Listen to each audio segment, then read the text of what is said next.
If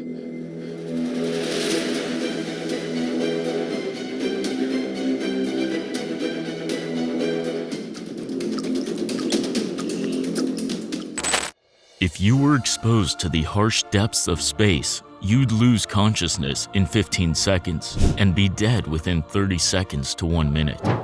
But what if you were wearing an advanced, powerful spacesuit?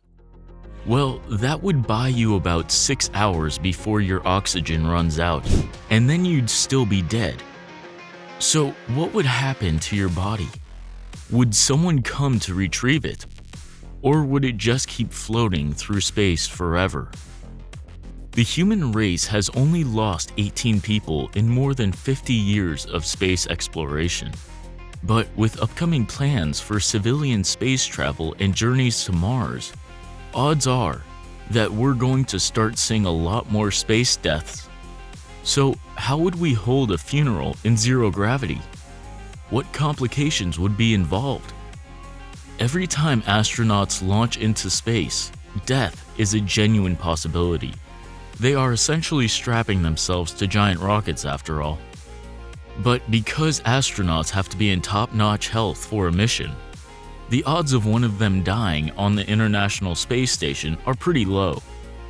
So low that NASA doesn't even have an official policy for how to handle the situation. According to former astronaut Chris Hadfield, it would be up to the commander of the ISS to decide what to do. The first problem at hand would be that there's nowhere to store the body. Space stations don't come with built-in morgues. One solution would be to keep the body in a pressurized suit and move it somewhere cold. Dead bodies are biohazards, so you'd want to keep the bacteria as far away and contained as possible. But what if you don't like the idea of sharing your quarters with a stiff? Well, there are other solutions.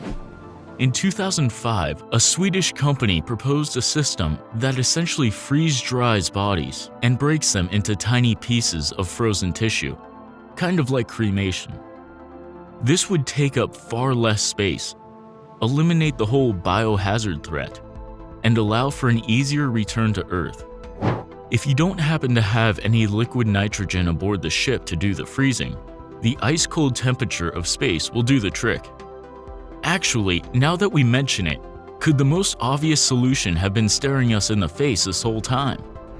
Sailors used to bury their dead at sea, so couldn't astronauts do the same and send theirs off into space? Theoretically, yes, but space is a little more complicated than the sea. Unless you strapped a mini rocket to the deceased, they would end up following the trajectory of the spacecraft from which they were ejected.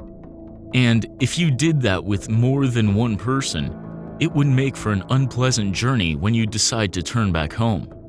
Okay, so maybe that's not the best option. So what if we waited until we reached our destination? We bury people on Earth, so surely we can do the same thing on other planets, right? Well, the digging would be a little different, but that wouldn't be our biggest problem. Human bodies, especially the non-living variety, are full of earthly microbes and bacteria that would contaminate any potentially habitable location. Even the spacecrafts exploring Mars have to be repeatedly cleaned and sanitized to protect the alien planet from earthly bugs. So the only surefire way to safely dispose of a body would be through cremation. Well, we hope this hasn't ruined the majority of space travel for you, but it's a reality we have to consider as we move further into the age of space exploration.